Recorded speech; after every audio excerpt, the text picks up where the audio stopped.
Exam Hunter YouTube channel के साथ साथ आपको एग्जाम हंटर का टेलीग्राम चैनल भी ज्वाइन करना बहुत ज़रूरी है। सारे अपडेट्स, सारे नोटिफिकेशन, उसके साथ साथ मॉडल आंसर, क्विज वगैरह सारे इसी चैनल पर करवाया जाता है।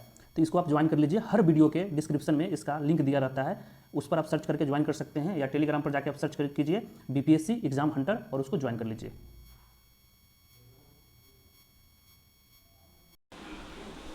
हे guys, welcome to Exam Hunter. So दोस्तों, आपको पता होगा कि जो 67वीं पेपर होने वाला था वो लीक हो गया है और इसमें बहुत बड़े बड़े प्लेयर सब इन्वॉल्व है। इवन BPSC के जो बड़े बड़े अधिकारी सब है ये भी इन्वॉल्व है, क्योंकि पेपर लीक करना वो भी BPSC का इतनी आसान काम नहीं है। और BPSC इतनी निकम्मी हो गई है कि उसका सबूत आज मैं आपको एक बार फिर दे रहा हूँ। ठीक है, सामने RTI का एक आवेदन पत्र है। ठीक है ना, ये हमारे एक मित्र है, उन्होंने इनको डाला है। नाम उनका यहाँ पर ब्लर कर दिया गया क्योंकि वो कंफर्टेबल नहीं थे। ठीक है, अब RTI में इन्होंने क्या डाला है, जैसे आपको पता होगा कि पेपर कल लीक हो गया, एक क्वेश्चन सेट करने आता नहीं है इन लोगों को। करंट अफेयर्स से लेकर सब इतने रद्दी क्वेश्चन सेट कर दिए हैं। एवरेज बच्चे का नंबर जा रहा है 120-125 के आसपास, वो अलग मैटर है। देखिए अब इनको देखिए इन्होंने क्या BPSC से मांग किया है RTI में। ठीक है, RTI में इन्होंने पहला मांग किया है दोस्तों कि औसत नंबर जो वैकल्पिक सब्जेक्ट है, जितने भी ऑप्शनल सब्जेक्ट है, उसके एवरेज नंबर कितना उठता है। 59 से लेकर 65वां तक का जितने भी वैकल्पिक सब्जेक्ट है उसमें सबका एवरेज नंबर कितना उठता है, पहला इनका डिमांड है। सेकंड, इन्होंने क्या डिमांड रखा कि जो 56वीं से लेकर 65वीं तक जो भी आपका सिलेक्शन हुआ है उसमें से कितने ऑप्शनल सब्जेक्ट से कितना सिलेक्शन हुआ है। ठीक है, ये भी बहुत ही अच्छा, मतलब काफ़ी अच्छा क्वेश्चन इन्होंने राइज किया है। तीसरा, इन्होंने क्या किया है कि मेंस का कॉपी का जो मूल्यांकन आप लोग करते हो उसका मानदंड क्या है। जैसे आपको पता होगा कि अच्छे नंबर, बहुत सारे जो ऐसे हैं कि अच्छे क्वेश्चन लिखने के बावजूद भी उसके आंसर नंबर नहीं देता है। RTI कॉपी के थ्रू पता लग गया होगा। अब बहुत सारे हैं कि जो रद्दी लिखते हैं उनको भी नंबर मिल जाता है। तो भाई आप क्या मूल्यांकन क्या है, क्या समझ के आप लिखते हो उसको बताइए। ठीक है, चौथा देखिए, चौथा इन्होंने कि अब जो 2022 में जो परीक्षाएं होंगी, जो अभी होने ही वाली थी 67वीं, उसका वो एक वार्षिक कैलेंडर कब आएगा। ठीक है, पाँचवा, जो कृषि से जो भर्ती होती है उसकी सीट होगी कि नहीं, ये तो चलिए अलग बात है।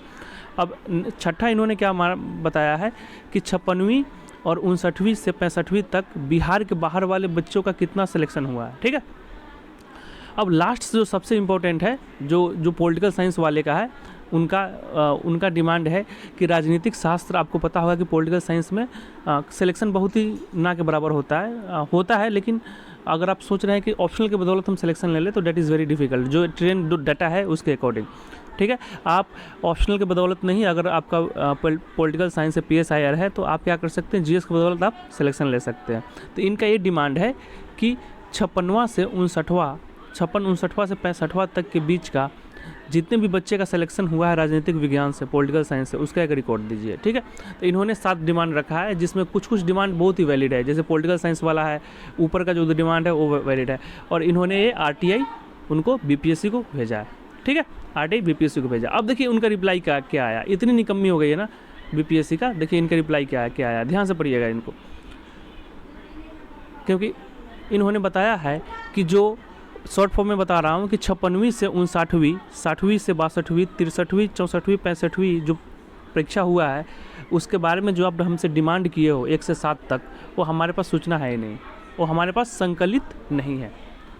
देखो अब क्या है, चलो हम मान सकते हैं कि आपके पास 56 से लेके 59, 60वीं 62वीं तक का नहीं होगा, लेकिन भाई आपके पास 65वीं का भी होगा, 64वीं का तो होगा, इसका प्रोवाइड कर देते। इन्होंने डायरेक्ट मना कर दिया है।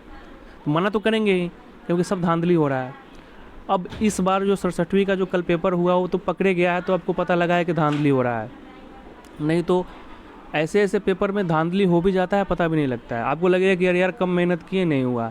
आपको क्या पता है कि यार आप मेहनत किए हैं, लेकिन आपका जो सीट है वो बिना मेहनत करने वाला ले गया। 66वां में भी धांधली हुआ था, लेकिन उन लोगों ने इसको दबा दिया, जिसके कारण कट ऑफ 108 गया है। और यहाँ भी धांधली हुआ है। अगर ये नहीं बात पता लगता ना तो कट ऑफ जाता है 120-125 के आसपास। समझ रहे हैं दोस्तों? तो ये ऐसा है, BPSC ऐसा ही है। उम्मीद करते हैं कि ये आगे जाके सुधरेगा और अच्छे काम करेगा। समझ रहे हैं? और आप लोग थोड़ा एक्टिव रहिए, प्रेशर बनाते रहिए, ये सब सोशल मीडिया पर थोड़ा रहिए, जिसके कारण उनको लगेगा, क्योंकि ये जो पेपर कैंसिल हुआ है और नेक्स्ट पेपर जो होगा आपका 3 महीना 4 महीना के बाद जो भी होगा पेपर, मिनिमम तो 3 महीना मान ही लो, क्योंकि 6 लाख बंदे हैं, उसको फिर से सेंटर अलॉट करना, फिर से क्वेश्चन सेट करना, उसमें 3-4 महीने लग जाएंगे, जो 3-4 महीने के बाद होगा, ठीक है ना। तो जब भी हो अच्छे से ले, क्योंकि ये सब जो नतीजा है क्वेश्चन का जो एग्ज़ाम का जो रद्द हुआ है, जो कल हुआ रद्द, उसके बाद कैंसिल कर दिया है, ये सब स्टूडेंट के एक्टिविज़म के कारण है। क्योंकि अगर हम लोग एक्टिविज़म नहीं करेंगे, हम लोग सवाल नहीं उठाएंगे ना, तो वो लोग दबा देगा। और क्योंकि कोई नहीं चाहता है कि दाग लगे, समझ रहे हो, बीपीएससी भी नहीं चाहेगी कि दाग लगे हम पर। और ये मामला इतना बढ़ गया कि अगर थोड़ा सा होता तो बीपीएससी दबा देता, समझ रहे हो, क्योंकि इसमें बहुत ही करोड़ों का खेल होता है ये सब। तो आई होप ये समझ में आ गया होगा। पेपर होगा आपका 3 से 4 महीने के बाद, वो भी मिनिमम चांस है कि 3 महीने बाद हो, मैक्सिमम तो अब पता नहीं बीपीएससी कहाँ से कहाँ ले जाए।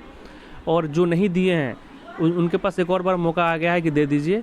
और जिनका नंबर कम आ रहा है, पढ़े नहीं है, उनके पास भगवान एक वरदान दे दिए कि भैया आप पढ़ लो, ठीक है ना, आगे आपको और अच्छा करना है, पढ़ लीजिए। और इसका होगा 3-4 महीने बाद पेपर, जब भी होगा ऑल द बेस्ट, सब बढ़िया से तैयारी करना है। अब देखिए, उम्मीद कीजिए कि अब कोई शिकायत मिले हमें नहीं, ठीक है। थैंक यू दोस्तों, सो मच।